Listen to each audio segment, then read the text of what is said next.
Alright guys, welcome back to Formula 1 news. Lots of talk about the budget cap over the last 12 months or so, and Christian Horner has given his perspective on Mercedes' latest upgrade, saying they must have spent a significant portion of their budget in order to achieve this, and going the next step is therefore going to be harder. Maybe this is a fair point, but does this also indicate that Horner again is taking Mercedes' threat seriously as upgrades continue for the rest of the season? Very much on Twitter, your thoughts in the comments below. Hit the like button if you enjoy. Subscribe if you're new as always. Here's George Russell coming out of the garage today in Barcelona again. There's a Pirelli tyre test going on today and tomorrow. I believe Russell's driving today. I think Mick Schumacher's actually driving tomorrow. So it could be good for Mercedes actually to get some more track time with these new upgrades, just to dial everything in with their car. Pretty much the perfect time for this to be occurring. Speaking of tyres, there has been the development that apparently Bridgestone, who formerly manufactured tyres of Formula 1 quite a while ago now, there was the tyre war that went down at the time, Michelin, Bridgestone, all this type of stuff. That no longer happens. Pirelli have been the sole manufacturer for some time. I don't think that's necessarily so bad if the tyres were good, and I don't think the Pirelli tyres are particularly good. It was almost a one-stop for Red Bull at least in Spain, which would never really be a thing. And other races so far this season I think have been more boring than they could have been because the tyre compounds don't seem to work so well with each other. Sometimes the medium seems to degrade less than the hard and is faster. I think that was the case in Miami. But anyway, Bridgestone is set to rival Pirelli and has apparently applied to be the tyre supplier. So we will see if the FIA change their mind on this and whether they say, all right, Bridgestone, we're going to let you come back, because there's been lots of complaints about especially the Pirelli wet tyres over the last couple of years. We haven't really got to see this year whether they're actually particularly good or not. Again, we saw a bit of them at Monaco, but mostly it was the Inters there. So anyway, that's one to keep your eyes on because certain teams or certain drivers really like the Bridgestone tyres, as did Hamilton back in the day. Speaking of Hamilton, actually, I know he's been very much pushing the South African Grand Prix at Kyalami to return. Apparently that's not happening next year now. It was going to happen, but with the political situation as it stands, lots of issues in South Africa right now, and apparently a close relationship with Russia, they are going to effectively call this off for now. I think it also needs to be listed again as grade 1 for it to be a Formula 1 level circuit, and that takes some money to achieve, and as it stands it's only a grade 2. So next year, no South African Grand Prix, maybe the year after though, and this means, according to sources, that Spa stays. We're just like, come on, are we serious, right? We can have South Africa at Kyalami or we can have Spa. So apparently that is now the circuit most at risk, is the legendary Belgian Grand Prix. So yeah, not a great look, to be honest, if that's the case, that if Kyalami does arrive, it's going to be at the expense of Spa that no Formula 1 fan really wants to see, but that's as we presently understand it. This weekend then, a good upgrade for Mercedes. It felt like they gave some credit, I thought was quite nice, to Mick Schumacher as well, the work he did in the sim on Friday night to get them in a better setup window come Saturday, and they hit the ground running Saturday, and Sunday their car was even better relative to the pace of the Red Bull. How much more pace did Verstappen have? Who really knows? But also Hamilton probably had more pace in the tank as well, as we looked at in yesterday's video. Russell also became the first driver this season to start behind a Red Bull and finish ahead of him in Sergio Perez. That's not happened so far this year. I also don't know if a Red Bull has even been overtaken by a non-Red Bull, at least outside of the first lap of the race. You guys remember Australia when Russell got Verstappen and then Hamilton got Verstappen, but outside of that it's been pretty much just Red Bull all the way, right? No one's actually overtaken one on track, but Russell did finish ahead of them. I guess, you know, first lap obviously Russell got him off the line and then he was ahead from then on out. Mercedes do have something to debate though, and this is where we get into this cost cap budget discussion, in that they could spend a lot of money and resources on this year's car to develop it further, and I think they will do exactly that. But for next season, they've got to ensure they can start next year from day one at being competitive with Red Bull. Red Bull can commit their resources now to next year's car, and it's kind of like what we've seen with Mercedes in the past, you know, let's say 5 or 6 years, where they would have the best car at the start, towards the end Red Bull and others would catch up, and then the year after Mercedes again are one step ahead. And that happened a couple of years in a row, and even with the budget cap when it wasn't a thing, that could happen, and it maybe is even more likely to occur now. So they've got to debate, right, whether they really give their absolute all to catch up this year or whether it's about starting next season, because fundamentally there is no championship fight this year. Verstappen's going to win the drivers, Red Bull are going to win the constructors, but it's really about next year, can they compete Mercedes and others from the start? But maybe to achieve that, they've got to develop this car significantly further to gain further understanding of this concept, and Toto Wolff is very much confident in this concept being the correct one, says it's a solid baseline, there's no more talk about changing regulations, so, you know, the bouncing is non-existent, no more floor edge edge raises. We now know this is the direction they should have gone in. And he also says the gap's 2 or 3 tenths, which is a huge step forward, which is pretty interesting just because Toto Wolff was not exactly pessimistic, but he was playing this down and saying, oh, you know, we don't want to get ahead of ourselves. And he's still saying that. But the fact that he came out after the race and said comprehensively it's been a huge step forward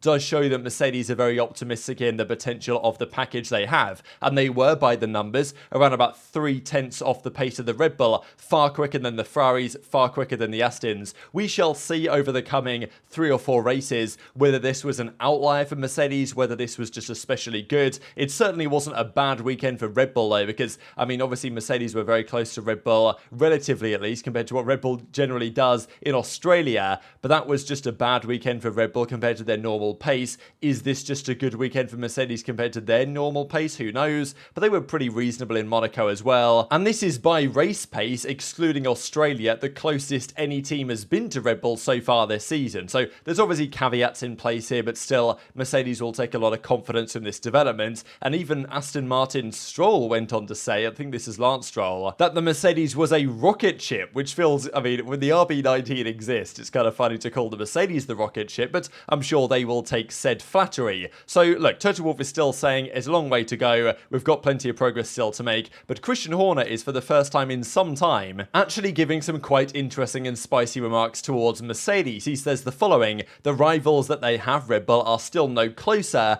despite their costly B-spec upgrade. This was the quote that he came out with. For sure, Mercedes have made a step. They've introduced pretty much a B-spec car. It's not technically, because it's not a new chassis, but obviously it's very different, right? The front suspension, the side pods, the floor, they've made a lot of changes. So, as he says, they must have used up a significant portion of their development budget to do that. And when I look at the gap at the end of the race, it's similar to where it was back in Bahrain, which is, you know, similar enough, I suppose. It was 24 seconds at the end of the Spanish Grand Prix. It was 38 seconds to the nearest car back in Bahrain, and it was significantly more than that, almost a minute, when you look at the gap to the Mercedes at the time. So there has been a significant development step, I think, from Mercedes. Christian Horner admits they've done that, but he also says they've spent a lot of money to achieve this, which is, and also kind of implies in a way that, oh, they've got to be careful here, because if they're not careful and they try and develop further and catch us up, they're going to breach the budget cap. Now, Horner can never really know where they are in terms of the budget cap discussions,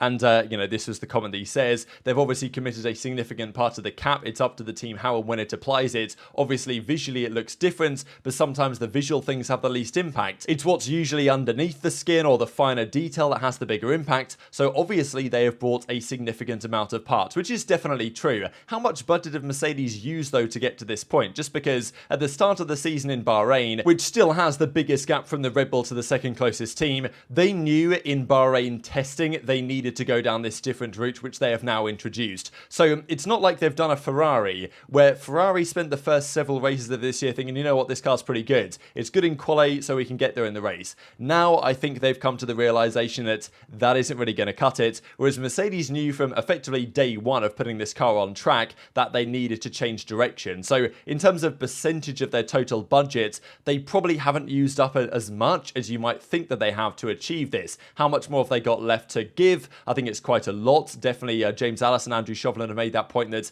they've got plenty of further upgrades in the pipeline here, Mercedes, and they are of the opinion that the room for improvement on this current car is way more than it previously was. But it's pretty funny, right, just to see that, you know, Horner's talking about the budget cap and saying, oh, Mercedes, you've got to be careful, right? You've used a lot of money and all this type of stuff. It's kind of what Horner would usually do, right? When Mercedes were being especially competitive with Red Bull, these are the types of comments that he would make. So there's many people thinking, oh, you know what, maybe now he's saying this, it actually makes it almost feel like Red Bull are somewhat concerned about the Mercedes fight back. I mean, look, they said before the season even began that Mercedes were going to be the most competitive rival that Red Bull had. Fundamentally, they're way clear. The championships are done. It's realistically about, can any team win a race that isn't Red Bull? That's obviously one of the goals. And then really for 2024, can they be competitive there? So maybe this is a sign that Red Bull are certainly seeing what Mercedes are doing as the most promising rival that there is to their dominance as it stands. But even Helmut Marko says, we are relaxed and we have further upgrades in the pipeline. We have another 2 or 3 tenths lead. So maybe the RB19's development ceiling has not even been reached yet, right? That might be the optimism that Mercedes and others have, is like, oh, well, at least the RB19's basically as quick as it's going to get for that concept. Apparently, they've got more tenths in the pipeline coming soon. soon. So who knows, right? Mercedes close up, then Red Bull pull further away. Even Max Verstappen says, well, actually, we've got an entirely new floor coming soon. We have a brand new floor again pretty soon. That one will be completely different again. So the pictures of Checo's car back in Monaco won't actually particularly matter because they've got a brand new floor. So, that's pretty ominous to be fair as well. And Aston Martin, they're bringing changes. So I think it's too early to say that Mercedes are going to be the closest rival to Red Bull for the rest of the year. I would be surprised if Mercedes don't get second in the constructors though at this point, given the strength of their drivers and the way their car is coming into the window that they want it to be in. Will they have enough to get to the end of the season with significant upgrades if Horner's right about the budget cap, or does this just imply that indeed they are more concerned about Mercedes than any other rivals going especially into next season, because as I say, this season is pretty much done and dusted. So Aston Martin, they've got some big upgrades to bring. Canada, of course, and then Silverstone that they say will improve its aerodynamic efficiency. Alonso's been very optimistic about this actually and says he expects a completely different picture, so much so that he reckons they might be able to challenge Red Bull. So, I mean, look, Mercedes have been gassing up their upgrades a bit. Aston Martin are going again. I mean, they did it before the season began. They said their car was rapid, and turned out it was pretty damn good. Closest challenger to Red Bull over the first few races. Are they going to be able to deliver this type of performance gain? I'm not so convinced, but we'll see. I've doubted them before, and they've proved a fair few of us wrong. And just one final thing here I thought was kind of funny, that apparently Ferrari were trying everything to get someone better than Binotto in, and apparently they tried to get Horner to go, and he was supposedly close to going. I don't know if he really was. Would Horner actually leave Red Bull for Ferrari? Maybe there's something in Horner that says, you know what, I've won a fair few championships over here. If Ferrari offer me a lot of money, I can go and rebuild their campaign. Maybe I'll try and do that. Helmut Marko says it took me a whole additional night to convince Horner to stay at Red Bull, and it cost us millions more. So I don't really think that Horner was ever going to leave. I think he was more so using that offer as leverage to get Red Bull to pay him some more money. But still a pretty interesting idea that Ferrari are, and have been in such a shambles that they've been trying every trick in the book. They tried to get Newey as well, obviously, but that didn't work out so well either. So very much intrigued to your thoughts in the comments. Hit the like button if you enjoyed. Subscribe if you're new. Take care, and I'll see you next time.